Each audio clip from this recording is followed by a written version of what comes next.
السلام علیکم دوستو، حجرہ اسود کے بارے میں اہم انکشافات جاننے کے لیے ویڈیو آخر تک لازمی دیکھیں اور میرے چینل کو سبسکرائب لازمی کریں تاکہ نئی آنے والی ویڈیوز بر وقت آپ تک پہنچ سکیں۔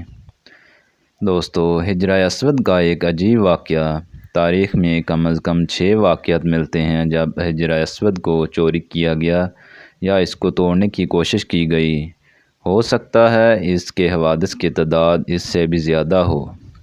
اسلامی روایات کے مطابق جب حضرت ابراہیم علیہ السلام اور ان کے بیٹے حضرت اسماعیل علیہ السلام خانہ کعبہ کی تعمیر کر رہے تھے تو حضرت جبرائیل علیہ السلام نے یہ پتھر جنت سے لا کر دیا، جسے حضرت ابراہیم علیہ السلام نے اپنے ہاتھوں سے دیوار کعبہ میں نصب کیا۔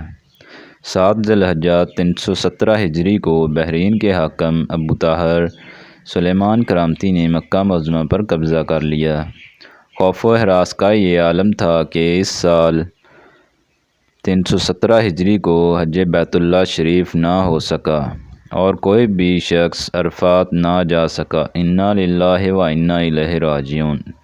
یہ اسلام میں پہلا موقع تھا کہ حج بیت اللہ موقوف ہو گیا۔ اسی ابو طاہر کرامتی نے حجر اسود کو خانہ کعبہ سے نکالا اور اپنے ساتھ بحرین لے گیا۔ پھر بنو عباس کے خلیفہ مقتدر باللہ نے ابو طاہر کرامتی کے ساتھ فیصلہ کیا اور 30,000 دینار دے دیے۔ تب حجر اسود خانہ کعبہ کو واپس کیا گیا۔ یہ واپسی 339 ہجری کو ہوئی، گویا کہ 22 سال تک خانہ کعبہ حجر اسود سے خالی رہا۔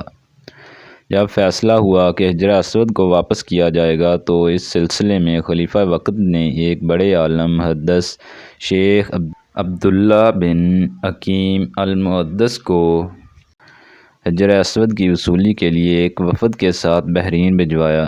یہ واقعہ علامہ سیوطی کی روایت سے اس طرح نقل کیا گیا ہے کہ شیخ عبداللہ بحرین پہنچ گئے تو بحرین کے حاکم نے ایک تقریب کا اہتمام کیا جس میں حجر اسود کو ان کے حوالے کیا گیا تو ان کے لیے ایک پتھر خوشبودار خوبصورت غلاف میں سے نکالا گیا کہ یہ حجر اسود ہے، اسے لے جائیں۔ محدث عبداللہ نے فرمایا کہ نہیں، بلکہ حجر اسود میں 2 نشانیاں ہیں، اگر یہ پتھر اس معیار پر پورا اترا تو یہ حجر اسود ہوگا اور ہم لے جائیں گے۔ پہلی نشانی یہ کہ پانی میں ڈوبتا نہیں ہے، دوسری یہ کہ آگ سے بھی گرم نہیں ہوتا۔ اب اس پتھر کو جب پانی میں ڈالا گیا تو وہ ڈوب گیا، پھر آگ میں اسے ڈالا گیا تو سخت گرم ہو گیا۔ فرمایا ہم اصل حجر اسود کو لیں گے۔ پھر اصل حجر اسود لایا گیا اور آگ میں ڈالا گیا تو ٹھنڈا نکلا، پھر پانی میں ڈالا گیا، وہ پھول کی طرح پانی کے اوپر تیرنے لگا۔ تو محدث عبداللہ نے فرمایا یہی ہمارا حجر اسود ہے اور یہی خانہ کعبہ کی زینت ہے اور یہی جنت والا پتھر ہے۔ دوستو، ویڈیو پسند آئی ہو تو شیئر لازمی کیجیے گا۔